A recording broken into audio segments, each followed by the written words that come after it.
30 साल पूरे होने पर श्री राजेश्वरी ज्वेलरी लाया है बम्पर प्राइस 10,000 रुपए के सोने के आभूषण खरीदे और जीतिए कार, 2 व्हीलर्स, लैपटॉप और मोबाइल्स। साथ ही ढेर सारे पुरस्कार जीतने का मौका पाइए। सिर्फ यही नहीं बल्कि श्री राजेश्वरी ज्वेलरी से एक्सचेंज करने पर अधिक लाभ पाइए और पूरे अंडमान में मेकिंग चार्जेस सबसे कम दाम में पाइए। श्री राजेश्वरी ज्वेलरी अबुद्दीन बाजार, पोर्ट ब्लेयर। Phone number 03192233382। आप सभी को नमस्कार।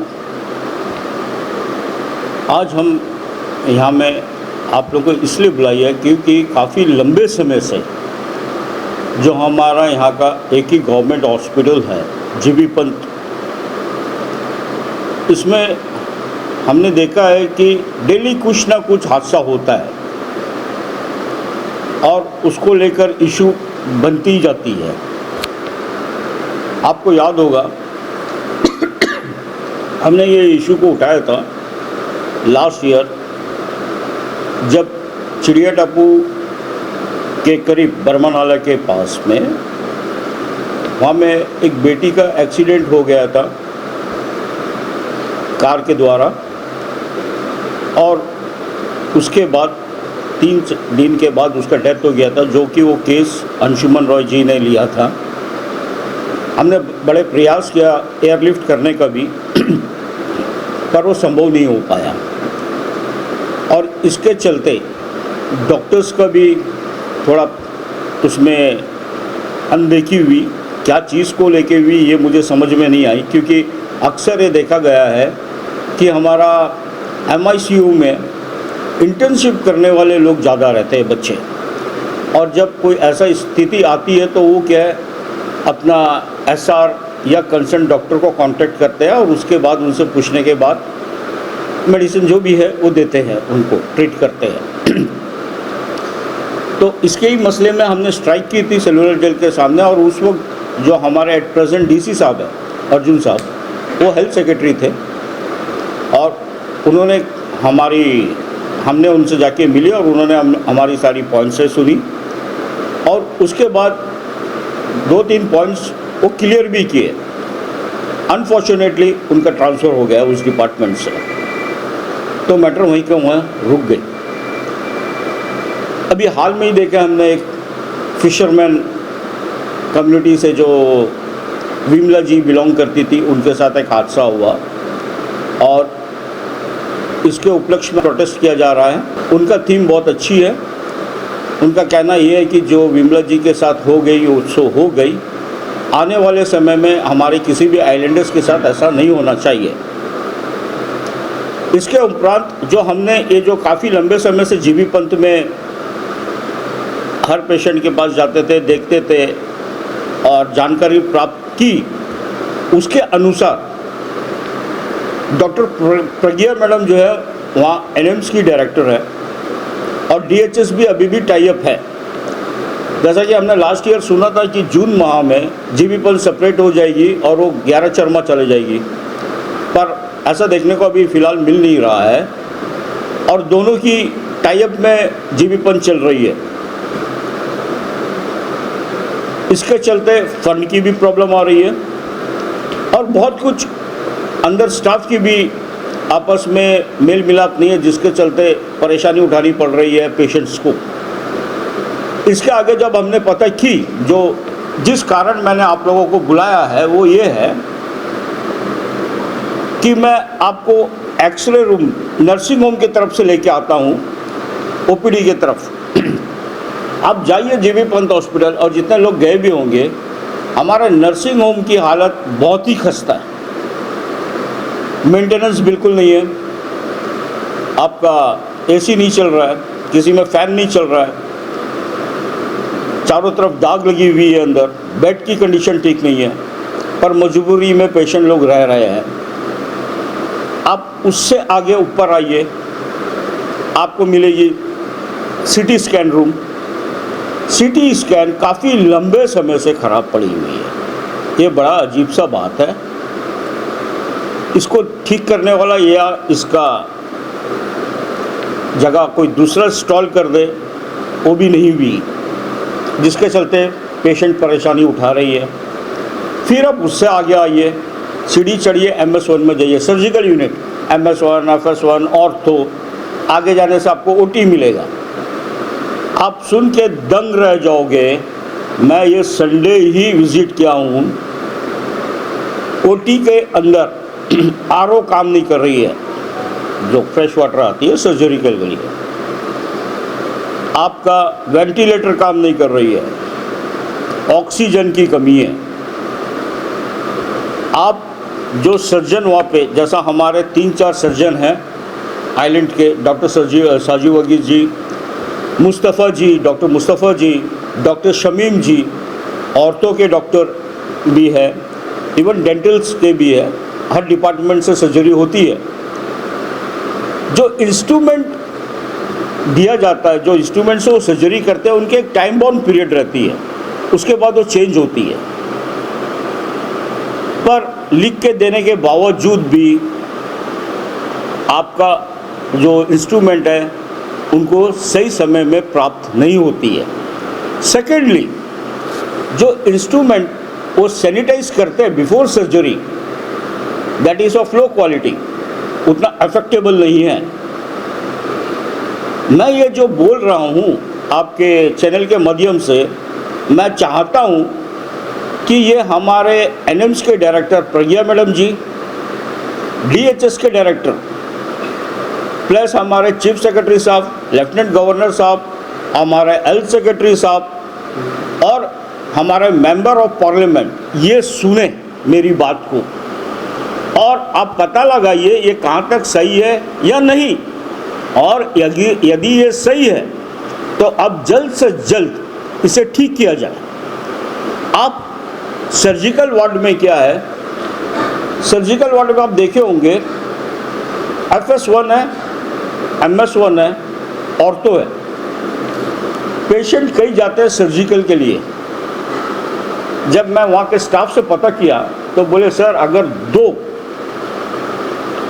हमें 2 वार्ड और मिल जाए, जैसा कि एक क्लीन केस के लिए, एक इन्फेक्टेड पर्सन के लिए, पेशेंट के लिए।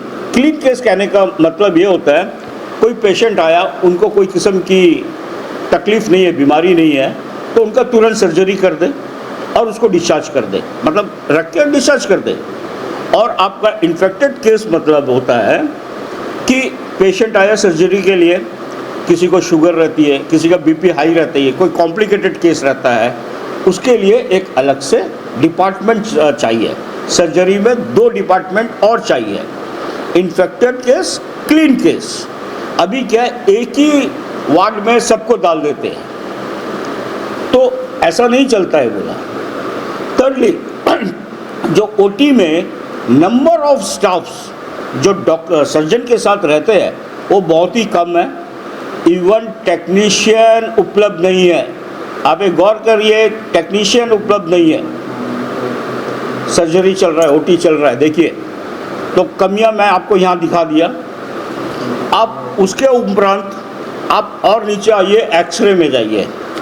एक्सरे में ये लोग एक्सरे लेने के बाद कहते हैं आप फ़ोन से फ़ोटो कीजिए। आप मुझे बताइए ना, जो सीनियर लोग हैं, सीनियर सिटीजन है, जो दूर दराज क्षेत्र से आते हैं, जो आपका एंड्रॉयड फ़ोन यूज़ नहीं करते हैं, वो एक्सरे कैसा लेंगे?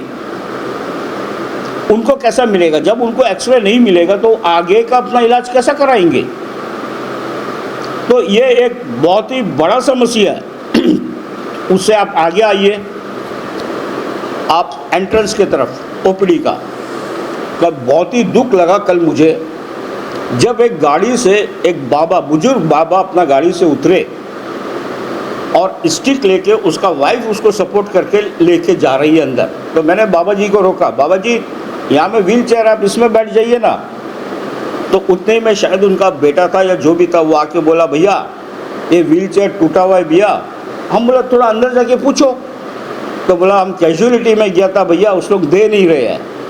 मैं उसी वक्त नर्सिंग सिस्टर जो है उनके पास गया।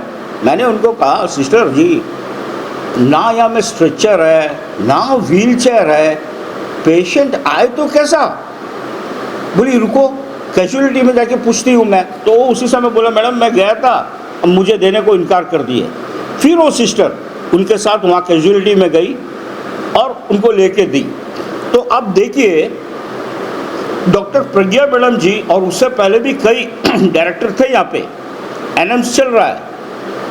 आप बोल रहे हैं एनएम्स मेडिकल कॉलेज, यहाँ में पेशेंट आते हैं उसके लिए साधन नहीं है। फिर मैंने एमएस गया, FS1 गया, मैंने कहा जब यहाँ में CT स्कैन काम नहीं कर रही है तो जो पेशेंट एडमिट है आप उनका CT स्कैन कैसे करवाते हैं, या फिर कोई ऐसा एक्सीडेंट या कोई सीरियस केस में कोई पेशेंट आ जाए और वो एडमिट हो जाता है तो आप उसका CT स्कैन कैसा कराते हो। तो मुझे जवाब मिला, सर हम लोग यहाँ से पेशेंट को धन्वंतरी भेजते हैं, धन्वंतरी से CT स्कैन होके आती है पेशेंट की। तो आप सोचिए ना ये किस बेसिस में मेडिकल कॉलेज बोल रहे हैं एनएम्स को, क्या चल रहा है यहाँ में मेडिकल कॉलेज में। अभी जो भी डायरेक्टर बैठा हुआ है, नेचुरली बात है उनको मेडिकल का नॉलेज होगा, और जैसा मेरी जानकारी में है प्रज्ञा मैडम जी दिल्ली से बिलोंग करती है, इससे पहले भी वो कहीं ना कहीं मेडिकल में होगी। तो और उनके नीचे है आपका सुप्रिटेंडेंट, मेडिकल सुप्रिटेंडेंट, और उनके साथ 2 लोग हैं जो मेडिकल के राउंड करते हैं, स्टाफ रखा हुआ है डॉक्टर। तो मुझे ये नहीं समझ में आ रहा है कि भाई आपके पास इतना कुछ हो के आपको यही नहीं पता है आपका हॉस्पिटल के अंदर क्या क्या कमियां हैं, आप पेशेंट को ट्रीट कैसा करोगे। अब मैं ये इशू को मैं मेल कर रहा हूँ आज ही, हमारे हेल्थ मिनिस्टर को मेल करूँगा, member of parliament, lieutenant governor साहब, हमारा हेल्थ सेक्रेटरी साहब और चीफ सेक्रेटरी साहब। डायरेक्टर को मैं इसलिए मेल नहीं कर रहा हूँ क्योंकि वो यहाँ में काफ़ी साल से है और उनको यही नहीं मालूम है कि एनएम्स के अंदर, मेडिकल के अंदर में, कॉलेज के अंदर में क्या हो रहा है नहीं हो रहा है। क्या वो आज तक कभी विजिट करी है मेडिकल कॉलेज, वार्ड किसी भी वो विजिट करी है, या कभी अपने स्टाफ के साथ बैठ के मीटिंग की है कि आप लोगों को क्या प्रॉब्लम फेस करना पड़ रहा है या नहीं करना पड़ रहा है, पेशेंट को क्या दिक्कत आ रही है नहीं है। मैं आपको थोड़ा पीछे लेके जाता हूँ, ये बात 1996 की है। 1996 से 2003 तक जो भी मेडिकल में स्टाफ काम कर चुके, अभी फ़िलहाल रिटायर हो गए होंगे, और जो उस वक्त थे, डॉक्टर बर्मन जी हुआ करते थे जो रिटायर हो गए, उस वक्त जीबी पद में डाइटिशियन रहता था। तरह तरह के पेशेंट आते हैं, वार्ड में एडमिट होते हैं, डाइटिशियन जाके पूछता था पेशेंट को क्या देना खाने के लिए, क्योंकि काफ़ी लोग जो है दूर दराज से आते हैं जिनका घर यहाँ पे नहीं है तो खाना नहीं उसको दिया जा सकता है, और वो मेडिकल से लेके खाते हैं। और डॉक्टर बर्मन जी राउंडिंग भी करते थे ये चेक करने के लिए। उस वक्त जीबी पद में स्टील का प्लेट हुआ करता था, जब उनको खाना मिलता था, चाहे वो लंच हो, ब्रेकफास्ट हो, डिनर हो, पेशेंट का बेड तक लेके जाके देते थे, पेशेंट खा के रख देते थे, वो लेके चले जाते थे। उस 2003 के बाद से ये प्रोविज़न हट गया। अभी क्या होता है, एक ट्रॉली में खाना बना के लेके आ जाते हैं, वार्ड के सामने से जाते हैं, वार्ड में भी किसी को पता नहीं पेशेंट को कि खाना आया है या नहीं आया, क्योंकि ये ना तो बोलते हैं ना कुछ करते हैं। ये बात भी मैंने जब संडे को जब मैं विज़िट किया लंच आवर में, मैंने वहाँ में पूछा जब खाना डिस्ट्रीब्यूट हो रहा था लंच, कि भाई पेशेंट को कैसा पता चलेगा कि लंच आ गया। बोला भैया यहाँ में देख के ना पता चल जाता है, देखो कितने जन लाइन में आ गए। हम बोला क्या ये लोग पेशेंट है क्या? बोला सर छोड़ो ना। हम बोला नहीं यार, खाना तो पेशेंट के लिए है। और आज आप मच्छी की तरकारी बनाए हो, मच्छी करी, उस दिन मच्छी करी बना था, लौकी का सब्जी बनी थी, रोटी थी और चावल थी, दाल थी। तो हम बोला ये दाल, बोला भैया इसमें मूंग दाल भी है, मशरूम दाल भी है, सब दाल हम लोग मिक्स करके बनाते हैं। बोला वेल एंड गुड, मगर खाना कितने जन को मिल रहा है और क्या? ये खाना आप सारा वार्ड में बांटोगे, पेशेंट को ये खाना खाने के लिए, जैसे कि नॉन वेज है, डॉक्टर ने प्रिस्क्राइब किया है, हम बोला, क्योंकि हार्ट पेशेंट भी है, शुगर पेशेंट भी है, प्रेशर वाले भी हैं और भी कई तरह के लोग हैं वहाँ पे। बोला हाँ हम लोग आके नर्स से लेके चले जाते हैं। हम लोग कौन आके नर्स से लेके जाता है? बोला हम लोग को यहाँ से मिल जाता है। तो आप सोचिए सेम फूड सभी पेशेंट को दिया जा रहा है। दैट मीन्स मेडिकल के हिसाब से सभी पेशेंट को एक ही किस्म का बीमारी होएगा, तभी तो एक ही फूड दिया जा रहा है। मुझे तो समझ में नहीं आ रहा है भाई कि इतने पढ़े लिखे लोग हैं, डायरेक्टर, सुपरिटेंडेंट और भी महान महान हस्ती, आप लोग कभी जाके हैं हॉस्पिटल के अंदर कि क्या हो रहा है, कैसा हो रहा है, डाइटिशियन ठीक जा रहा है या नहीं है, पेशेंट को ठीक से मिल रहा है नहीं है, क्या चीज़ वर्किंग में है क्या नहीं वर्किंग में है। एक्सरे को बोलते हैं आप फ़ोन में ले लीजिए, फिल्म नहीं दे रहा है, ये क्यों? आपका व्हील चेयर नहीं है, आपका स्ट्रेचर नहीं है सामने जब पेशेंट आता है लेने के लिए, ये क्या है? आप मेडिकल कॉलेज चला रहे हो, ऐसा होता है क्या? पेशेंट इतना दूर दराज से आपके भरोसे में, डॉक्टर के भरोसे में आते हैं कि मेरा इलाज ठीक से हो जाएगा और मैं वापस घर चला जाऊंगा, पर यहाँ तो पेशेंट की हालत खराब है। आप एंट्री में ही आप ब्रेकअप ले रहे हो और डॉक्टर्स में भी, जैसा मैं आपको सर्जिकल ओटी का प्रॉब्लम बताया, वहाँ में प्रॉब्लम है, एक्सरे में प्रॉब्लम है, आपका सीटी स्कैन में प्रॉब्लम है, तो भाई पेशेंट जाए तो कहाँ जाए? सुनने वाला कौन है? वो किसको बोले? अगर जो बोलने वाला है वो बोल देता है, पर काफ़ी लोग नहीं बोलते हैं। अब आप आइए मेडिसिन में, जीबी पंत का फार्मासिस्ट, आप एक चीज़ को नोट करिए, जब से जेम पोर्टल बना है लो कॉस्ट मेडिसिन मिल रहा है पेशेंट को, और मैं ये दावे से चैलेंज कर सकता हूँ, आप वही मेडिसिन फार्मासिस्ट से जाके लीजिए प्राइवेट, फ़र्क मिलेगा। जो जीबी पंत से मिलता है, आप नींद की दवाई खा लो ना, आपको पता चल जाएगा नींद आती है कि नहीं। शुगर का दवाई खा लो, आप बीपी का दवाई खा लीजिए आप, और सेम मेडिसिन आप बाहर से जाके लीजिए, आपको फ़र्क मिलेगा। करके आज आप देखिए, अभी के समय में जितने भी प्राइवेट फार्मेसी है उसके सामने आपको भीड़ मिलेगा लोग मेडिसिन खरीदता हुआ। जीबी पंत से वो लोग खरीदते हैं जो मजबूर है, जो दूर दराज से आते हैं, जो गरीब है, जिनको उतना जानकारी नहीं है। तो मेरा कहने का अर्थ ये है, हमारे member of parliament health secretary साहब से और एलजी साहब से कि साहब एनएम्स तो आप बना दिए मेडिकल कॉलेज, बच्चे लोग पास आउट भी होते हैं इंटर्नशिप करने के लिए, आपका मेडिकल में फैसिलिटीज़ क्या आप ये बताइए ना। नर्सिंग होम, ओटी, आपका X ray, CT scan, medicine and plus wheelchair and stretcher, कुछ भी तो उपलब्ध नहीं है आपको हॉस्पिटल में। आप किस बेसिस में ट्रीटमेंट करते हो पेशेंट की? डॉक्टर्स भी परेशान हैं क्योंकि उनको जो चाहिए वो चीज़ उनको मिलता नहीं है। जब उससे जाके ज़्यादा पूछे तो बोलते हैं भैया हम तो लिख के दे दिया। अब इस लोग बोलता है कि फंड डीएचएस के पास है, डीएचएस रिलीज़ करेगा तो हमको इंस्ट्रूमेंट मिलेगा या जो भी है मिलेगा, और जब हम लोग डीएचएस से पूछते हैं बोलते हैं एम्स के अंडर में है फंड। अब फंड किसके अंडर में ये मुझे तो नहीं मालूम, पर ये फंड का चक्कर में हमारा आइलैंड लोग तकलीफ उठा रहे हैं, प्रॉब्लम फेस कर रहे हैं, और जिनका समय से उपचार होना है या सर्जरी हो रहा है वो नहीं हो पा रहा है, जिसके चलते नुकसान हम आइलैंडर को ही झेलना पड़ रहा है। तो भाई इस तरह डॉक्टर्स या इस तरह डायरेक्टर्स को अब बैठाते ही क्यों हो चेयर में, जो कि कभी आज तक वार्ड का राउंड ही नहीं मारी, कभी जाके पेशेंट से इंटरेक्ट नहीं हुई, कभी अपने स्टाफ से इंटरेक्ट नहीं हुई, जबकि स्टाफ्स के इतने शॉर्टेज है। मैंने ओटी का बताया, एंड आप ओवरऑल आप जीबी पंत का स्टाफ का लोगे तो स्टाफ कम है और काफ़ी स्टाफ्स की प्रमोशन नहीं हुई है लंबे समय से, तो वैकेंसी नहीं हुई है तो पड़ी हुई है खाली।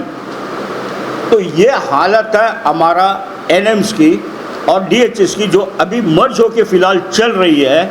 और लोग जब कुछ किसी के साथ दुर्घटना हो जाती है कोई भी पेशेंट के साथ, तो लोग डॉक्टर के ऊपर ब्लेम लगा देते हैं कि भैया ये ठीक से नहीं करा, ये देखा नहीं। भाई वो करे तो क्या करे, या में मशीनरी ठीक नहीं है, आपका चेक क्या करेगा। अभी आउट पेशेंट को आप बताइए, अभी कोई भी आउट पेशेंट गया, डॉक्टर उसको लिख के दे दिया सिटी स्कैन, वो कहाँ जाएगा। अगर वो एडमिट है तो धनवंतरी चला जाएगा, मगर एडमिट नहीं है तो प्राइवेट में जाना है उसको। तो आप एनएम्स मेडिकल कॉलेज इतना सब कुछ रखकर क्यों लोगों को परेशानी दे रहे हो। आप खुद एक डॉक्टर हो, डायरेक्टर, आपका सुपरिटेंडेंट भी डॉक्टर होगा, आप लोगों को क्या जानकारी में नहीं है क्या कि क्या हो रहा है। मैं तो मेडिकल लाइन से हूँ नहीं, मैं पढ़ा लिखा नहीं हूँ, उसके बावजूद भी मैंने इतना पॉइंट रेस कर दिया। तो आप तो वहीं रहते हो, आपको तो ये अच्छी सी जानकारी होना चाहिए। भाई सर्जिकल डिपार्टमेंट में आप दो और यूनिट बना के दीजिए, आपका क्लीन केसेस का और इन्फेक्टेड केसेस का। नॉर्मल आप क्यों करते हो। तो मेरा ये रिक्वेस्ट है कि मैं अभी ये मेल कर रहा हूँ और इसके ऊपर तो मैं इंक्वायरी करूँगा ही, क्योंकि काफ़ी लंबे समय से प्रज्ञा मैडम इधर है। हमारा जब लास्ट स्ट्राइक हुआ था तब भी प्रज्ञा जी यहीं पे डायरेक्टर थी और अभी तक उन्होंने कोई फुलफिल नहीं किया है। सेक्रेटरी साहब भी विजिट नहीं करते हैं, जीबी पंत हेल्थ सेक्रेटरी। जब तक डीएचएस से या एनएम से रिपोर्ट नहीं जाएगा, सेक्रेटरी साहब को भी नॉलेज में नहीं रहेगा कि क्या चल रहा है जीबी पंत में।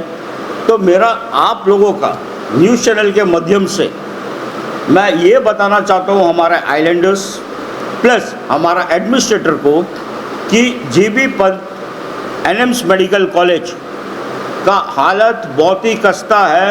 आप फर्स्ट ऑफ ऑल ये जितने भी चीज़ मैंने आपको बताया है और ये जेन्यून चीज़ है, आप इनको ठीक कराइए। एक्सरे में फ़ोन की बजाय आप फिल्म दीजिए पेशेंट के हाथ में, क्योंकि वहाँ में नहीं है। व्हील चेयर को ला के रखिए नया, आप स्ट्रेचर ला के रखिए, आप सिटी स्कैन को ठीक करिए, आप दो केस सर्जिकल का बनाइए। ओटी एट प्रेजेंट 4 ओटी है, ये ओटी इंक्रीज करिए, क्योंकि डे बाय डे हमारा चल रहा है, पॉपुलेशन इंक्रीज हो रहा है। हर एक डॉक्टर का एक एक दिन बंधा हुआ है, फिर एक इमरजेंसी केस आ जाता है, तो कहाँ से सर्जिकल होगा। और मेरा पर्सनली मेंबर ऑफ पार्लियामेंट से ये रिक्वेस्ट रहेगा कि मैंने ये देखा है आइलैंडर्स के अलावा मेनलैंडर्स काफ़ी एडवांटेज ले रहे हैं हमारा जीबी पंत हॉस्पिटल का।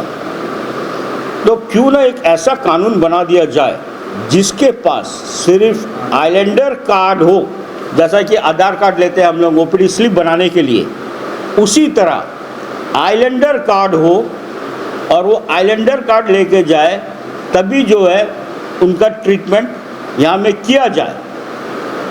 टूरिस्ट के लिए एक्सेप्शनल है, वो आए अगर उसे कुछ हो गया इंसिडेंट्स तो ठीक है, दे कैन बी डन, पर ये चीज़ में करना ज़रूरी है, क्योंकि मैंने खुद अपना आंखों से देखा है। यहाँ से मेनलैंडर्स वाले क्या करते हैं, अपना रिश्तेदार को भी बुलाते हैं यहाँ में ट्रीटमेंट करने के लिए, वो और अपना रिश्तेदार को बुलाते हैं, सर्जिकल का भी बेनिफिट उठाते हैं यहाँ में, क्योंकि सब कुछ फ्री ऑफ कॉस्ट होती है, मेडिसिन का भी फ्री ऑफ कॉस्ट है, ये सब का वो भरपूर एडवांटेज वो उठा रहे हैं। तो ये मेरा रिक्वेस्ट है कि आप इसके ऊपर ध्यान दीजिए। अंडमान से जुड़ी सभी छोटी बड़ी खबरें देखने के लिए हमारे अपने न्यूज आज तक यूट्यूब चैनल को सब्सक्राइब करें और बेल आइकॉन प्रेस करना ना भूलें। हमारा अपना न्यूज आज तक, अब सच देखेगा अंडमान।